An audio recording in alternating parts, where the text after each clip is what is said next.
You may have heard of selections, but you may not know exactly what they do.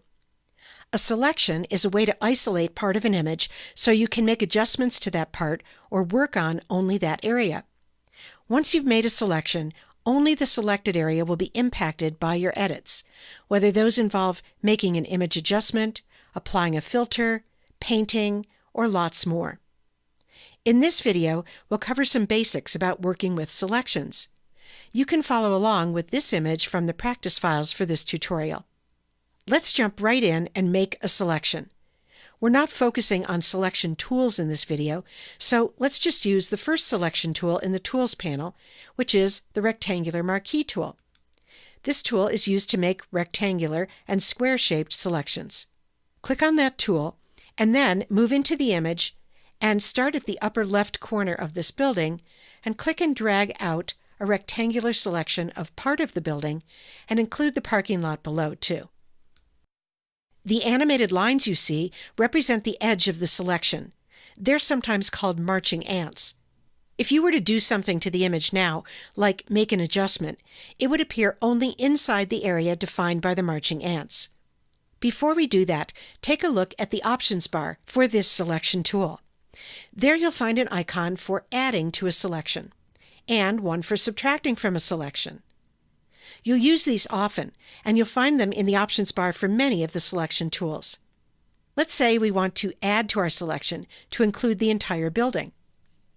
Click the Add to Selection option in the options bar, and then come into the image and click inside the top right corner of the existing selection and drag to encompass more of the building and the parking lot too.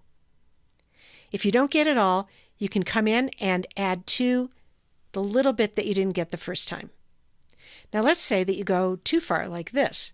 How do you subtract from a selection? For that, go up to the options bar and click on the next icon, the Subtract from Selection icon here. Then come into the image and click and drag around the area that you want to remove from the selection. I'm also going to subtract a little from the selection down here to remove the parking lot. So now that we have the building selected, let's make an adjustment, and you'll see that your adjustment affects just the area inside the marching ants.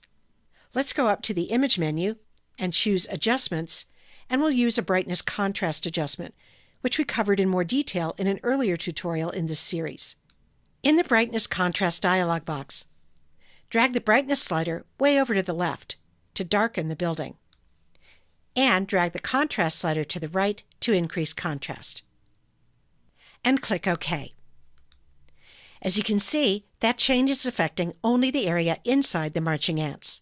Let's say you wanted to make a different brightness contrast adjustment to affect everything except the building. In that case, you wouldn't have to start again creating a new selection. Instead, you can invert this selection to select everything except the building.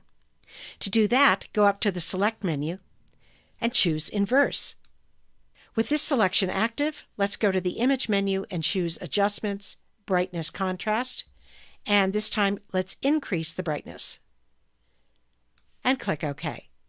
Finally, when you're finished with a selection, it's important to deselect so that the next thing you do to the image isn't limited by the selection. To do that, go to the Select menu and choose Deselect, or you could use the keyboard shortcut Command+D or Control+D on Windows. It's one to remember because you'll use it often. When you save this image, go to File, Save As, and save it with a different name so you don't save over the original. So those are the basics of selections, but there's lots more to learn about making and working with selections, so stay tuned for the rest of the videos in this tutorial.